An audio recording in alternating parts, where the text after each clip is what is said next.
Эта история началась не в тот момент, когда 84-летний ветеран сухопутных войск Рон Уильямс подскользнулся на мокром кафеле своей ванной комнаты, и даже не тогда, когда он впервые произнес странную фразу, ставшую впоследствии его паролем к спасению. Она началась 4 месяцами ранее, в обычный ничем не примечательный день, когда порог его дома переступил старый друг с небольшой картонной коробкой в руках. Внутри коробки, свернувшись серым комочком, сидел кот по кличке Флаффи. Рон, проживший долгую и суровую жизнь, видевший войну и похоронивший многих близких, в тот момент вовсе не искал себе защитника или героя. Он был просто старым человеком, чьи дни тянулись однообразной чередой в тишине пустой квартиры. И все, чего он хотел, это немного живого тепла и существа, которому можно было бы рассказать о прожитом дне. Когда он посмотрел в янтарные глаза кота, между ними мгновенно возникла та необъяснимая химия, которую люди называют любовью с первого взгляда. Флаффи, чье имя переводится как «пушок», был самым обыкновенным домашним котом, без родословной и особых примет. Но для Рона он стал центром вселенной. С этого дня жизнь ветерана изменилась. Рон, привыкший к дисциплине и порядку, начал вести себя так, как многие соседи сочли бы за чудачество одинокого старика. Он начал разговаривать с котом, причем делал это постоянно. Он комментировал каждое свое действие, превращая повседневную рутину в бесконечный монолог. Когда он заваривал утренний кофе, он объяснял Флаффи крепость напитка. Когда читал газету, вслух обсуждал заголовки. Но была одна особенная деталь, которая позже окажется решающей.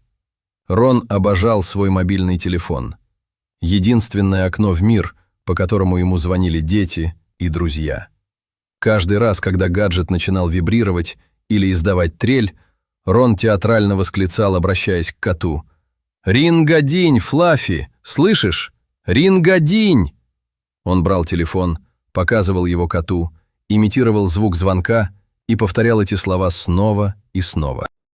Это было забавной игрой, способом развлечься, и Рон совершенно не осознавал, что в эти моменты он, подобно профессиональному дрессировщику, выстраивает в мозгу животного сложнейшую нейронную связь. Для Флаффи сочетание звуков «ринг-a-динь» стало не просто шумом, а конкретным символом, накрепко связанным с прямоугольным светящимся объектом, который так дорог его хозяину. Кошки, вопреки расхожему мнению об их эгоизме, обладают колоссальным потенциалом к обучению. Они способны запоминать до 50 различных команд, если те подкреплены эмоциональной связью. Рон Уильямс, сам того не ведая, готовил своего питомца к самому важному экзамену в их жизни. Трагедия произошла обычным утром. Рон только что принял душ и собирался выходить из ванной, как вдруг его нога поехала на влажной поверхности. Секундная потеря равновесия, резкий взмах руками в попытке ухватиться за воздух, и грузное тело 84-летнего мужчины с глухим стуком рухнуло на жесткую плитку. Удар был такой силы, что в глазах потемнело. Его левая рука оказалась намертво зажата под собственным весом, а острая боль в бедре и спине парализовала всякую возможность двигаться. Рон попытался перевернуться, оттолкнуться здоровой рукой, но пол был слишком скользким, а мышцы, изношенные годами, отказывались повиноваться. Он оказался в ловушке в собственной ванной комнате. Самая горькая ирония заключалась в том, что Рон был предусмотрительным человеком. У него была специальная кнопка экстренной помощи Life Alert, разработанная именно для таких случаев. Но в то роковое утро устройство осталось лежать в спальне на зарядном устройстве. Мобильный телефон же находился в той же ванной, на узкой полке у зеркала, всего в 1,5 метрах от него. Но для человека, прикованного болью к полу, эти 1,5 метра были равносильны расстоянию до Луны. Шли часы. Первое время Рон надеялся, что боль утихнет, и он сможет доползти до двери. Но ситуация только ухудшалась. В комнате было прохладно, а ледяной кафель вытягивал остатки тепла из его тела. Начались процессы, которые в медицине называют рhabdomиолизом. Под весом собственного неподвижного тела мышцы начинают разрушаться, выбрасывая в кровь токсичные белки, которые постепенно убивают почки. Рон чувствовал, как немеет его рука, как пересыхает в горле, а сознание начинает медленно затуманиваться. Он звал на помощь, кричал, пока голос не сорвался до сиплого шепота, но стены старого дома были слишком толстыми, а соседи жили за закрытыми дверями. Единственным, кто слышал его, был Флаффи. Кот не уходил. Он кружил вокруг хозяина, терся головой о его плечо, заглядывал в глаза с выражением глубокого беспокойства. В отличие от собак, которые в стрессовых ситуациях начинают лаять или бегать, кошки часто выбирают тактику наблюдения. Но Флаффи явно чувствовал, что происходит нечто ужасное. Он видел, как сильный и добрый человек, который кормил его и разговаривал с ним, превращается в немощное страдающее существо. Наступил вечер, а затем и глубокая ночь. Прошло 16 часов с момента падения. Рон Уильямс, лежа в темноте ванной комнаты, уже начал прощаться с жизнью. Он вспоминал свою службу в армии, своих товарищей, долгие годы труда и те немногие радости, что остались у него в старости. Он понимал, что если помощь не придет до утра, он просто не проснется от наступающего забытья. Обезвоживание и интоксикация делали свое дело. В какой-то момент, собрав последние крохи воли, он посмотрел на Флаффи, который сидел рядом, словно безмолвный часовой. Рон вспомнил их маленькую игру. Это была безумная идея, порожденная отчаянием, но терять ему было уже нечего. Он прохрипел, обращаясь к коту. «Флаффи! Рингадинь! Рингадинь, Флаффи! Ты моя последняя надежда! Принеси мне рингадинь!» Кот замер, навострив уши. Он посмотрел на хозяина, затем перевел взгляд на полку, где во тьме тускло поблескивал корпус телефона.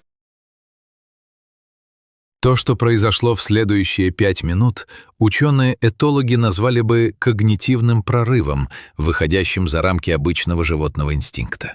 Флаффи не просто запрыгнул на полку, это было бы слишком просто. Он начал целенаправленно искать предмет, связанный с командой. Он сбросил несколько флаконов с шампунем, мешавших ему, и, наконец, нащупал лапой телефон. С ювелирной точностью, которую трудно ожидать от напуганного животного, он подтолкнул аппарат к краю полки. Телефон упал, но не куда-то в сторону, а именно туда, где лежала рука Рона.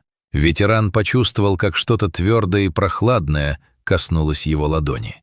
Это был его мобильный. Флаффи не просто выполнил команду, он понял суть проблемы и нашел ее решение. Это было проявление того, что биологи называют моделью психического. Способность понять нужды другого существа, отличные от твоих собственных. Дрожащими пальцами, едва видя цифры из-за пелены в глазах, Рон набрал номер службы спасения. Когда оператор ответил, старик смог лишь прошептать: «Я упал. Помогите». Через 20 минут дверь дома была выбита парамедиками. Когда они вошли в ванную, они застали невероятную картину. На полу лежал истощенный, почти не дышащий ветеран, а у его головы, свернувшись клубком, лежал серый кот, который не позволял никому приблизиться, пока не убедился, что люди пришли помогать, а не причинять вред. В больнице врачи долго качали головами, изучая анализы Рона. 16 часов на полу в таком возрасте – это обычно смертный приговор. У него были серьезные повреждения мышечной ткани и критический уровень обезвоживания, но его сердце, закаленное годами службы, выдержало. Спустя несколько недель Рон Уильямс вернулся домой. Теперь он никогда не расстается со своим браслетом помощи, но главным его защитником по-прежнему остается Флаффи. Эта история облетела всю страну, став символом того, насколько глубокими и недооцененными могут быть связи между человеком и домашним животным. Мы привыкли считать кошек независимыми и холодными существами, которые живут с нами только ради еды и крова. Но пример Флаффи доказывает обратное. Они слушают нас, они учатся у нас, Они создают свой уникальный язык общения с тем, кого любят. Рон часто говорит, что его чудачество, привычка разговаривать с котом, стало лучшим решением в его жизни. Каждый раз, когда он теперь произносит «Рингадинь», Флаффи довольно мурлычет, понимая, что их секретный код сработал. Для науки этот случай стал еще одним кирпичиком в понимании социально-референциального поведения животных. Это не был инстинкт самосохранения, ведь коту ничего не угрожало. Это не была дрессировка ради лакомства. Это был акт чистой, осознанной помощи. Флаффи услышал команду, распознал кризисную ситуацию и совершил сложнейшее многоступенчатое действие, чтобы спасти жизнь своему другу. Ветеран армии, переживший множество опасностей, нашел своего самого верного союзника в маленьком существе с мягкими лапами. Сегодня они по-прежнему живут вместе в своем тихом доме в Мичигане. Рон больше не чувствует себя одиноким, ведь он знает, пока рядом Флаффи, он под надежной защитой. Эта история напоминает каждому из нас, что любовь и внимание, которые мы дарим своим питомцам, никогда не пропадают зря. Каждое доброе слово, каждый общий ритуал, даже самый нелепый, выстраивает ту невидимую нить, которая в один самый темный и холодный час может превратиться в спасательный канат, способный вытащить нас из бездны. Рон Уильямс выжил, потому что однажды решил, что кот — это не просто домашнее животное, а полноценный собеседник. А Флаффи просто доказал, что он был внимательным слушателем, готовым ради своего человека на невозможное.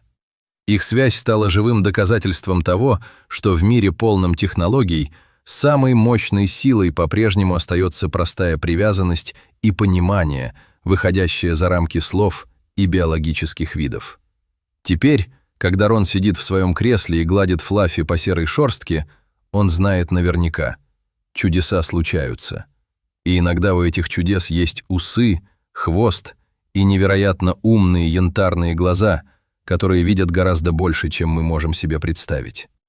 Жизнь ветерана продолжается, и каждый новый день для него начинается с благодарного взгляда на своего маленького серого спасителя, который превратил обычное «Ринг-адинь» в гимн жизни и преданности. История Рона и Флаффи – это не просто газетная заметка о необычном случае. Это глубокое философское размышление о природе одиночества и спасения. В нашем современном мире, где пожилые люди часто оказываются изолированными в своих квартирах, наличие домашнего животного становится не просто прихотью, а жизненной необходимостью. Но случай Рона уникален именно тем, как он взаимодействовал с котом. Он не просто кормил его, он интегрировал его в свое информационное пространство. Исследователи поведения животных часто подчеркивают, что кошки – мастера наблюдения. Они фиксируют, какие предметы мы берем в руки чаще всего, какие звуки предшествуют важным событиям. Для Флаффи телефон был главным предметом хозяина, потому что именно с ним были связаны самые эмоциональные моменты – звонки близких. И когда хозяин, находясь в состоянии крайнего стресса, выкрикнул именно то слово, которое ассоциировалось с этим предметом, в мозгу кота сработал триггер. Важно отметить и физический аспект спасения. Для кота весом в несколько килограммов сбросить современный смартфон с полки так, чтобы он попал в руку человеку, задача не из легких. Это требовало координации и настойчивости. Флаффи мог просто испугаться криков и спрятаться под кровать, как делает большинство кошек в непонятных ситуациях. Но он выбрал действие. Это говорит о высоком уровне доверия. Кот не боялся своего хозяина даже в те моменты, когда тот вел себя необычно, кричал от боли или хрипел. Это доверие строилось по кирпичику все 4 месяца их совместной жизни. Рон относился к Флаффи как к равному, и кот ответил ему тем же. После инцидента Рон стал своего рода местной знаменитостью, но он скромно отклоняет похвалы в свой адрес, переводя все внимание на Флаффи. Он говорит, что его заслуга лишь в том, что он слишком много болтал. Но именно эта болтовня создала ту когнитивную среду, в которой кот смог проявить свои лучшие качества. Сегодня медицина признает ПЭТ-терапию как официальный метод реабилитации, но случай Флаффи выходит за рамки просто терапии. Это случай активного спасения, который ставит кошек в один ряд с собаками-поводырями или собаками-спасателями. Возможно, мы просто еще слишком мало знаем о тех, кто мурлычет у нас на коленях. Мы привыкли мерить интеллект животных их способностью выполнять команды «сидеть» или «лежать».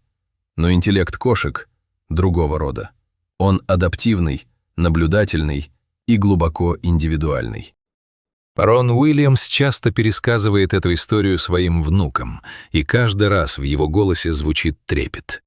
Он понимает, что те 16 часов могли стать его последними, и каждый раз, когда он видит Флаффи, спящего на том самом месте, где когда-то стоял телефон, он чувствует бесконечную благодарность. Эта история учит нас внимательности к тем, кто от нас зависит. Мы в ответе за тех, кого приручили, но иногда и те, кого мы приручили, берут на себя ответственность за нашу жизнь. В этом и заключается великая тайна дружбы между человеком и животным, в бескорыстной готовности прийти на помощь, когда все другие средства исчерпаны. И пусть история Рона и Флаффи станет напоминанием для всех. Никогда не переставайте разговаривать со своими питомцами. Вы никогда не знаете, какое именно слово станет для вас ключом к спасению в самый трудный момент. Жизнь полна неожиданностей, и иногда самый маленький и незаметный друг может оказаться величайшим героем, способным совершить невозможное ради одной лишь любви. Когда медики увозили Рона в госпиталь, они предложили забрать кота в приют на время его отсутствия, но Рон категорически отказался. Его друзья и соседи по очереди приходили кормить Флаффи, и каждый из них отмечал, что кот постоянно сидел у двери ванной, ожидая возвращения хозяина. Он не играл, почти не ел и лишь внимательно смотрел на входную дверь. Когда Рон наконец переступил порог дома, поддерживаемый под руки сыновьями, Флаффи издал короткий звонкий звук и бросился к его ногам. Это было воссоединение двух душ, прошедших через общее испытание. С тех пор Рон стал еще больше времени уделять своему другу. Он купил ему лучшие игрушки, но Флаффи по-прежнему предпочитает просто сидеть рядом, когда Рон читает или смотрит новости. И, конечно, они продолжают свою игру «Ринг-1». Теперь это не просто тренировка, а их личный символ победы над смертью. Рон Уильямс знает, героизм не имеет формы, размера или вида. Он проявляется в решимости действовать, когда это нужнее всего. И его серый кот Флаффи — живое тому подтверждение. Настоящий ветеран домашнего фронта, чей подвиг навсегда вписан в историю их семьи и в сердца всех, кто слышал этот удивительный рассказ.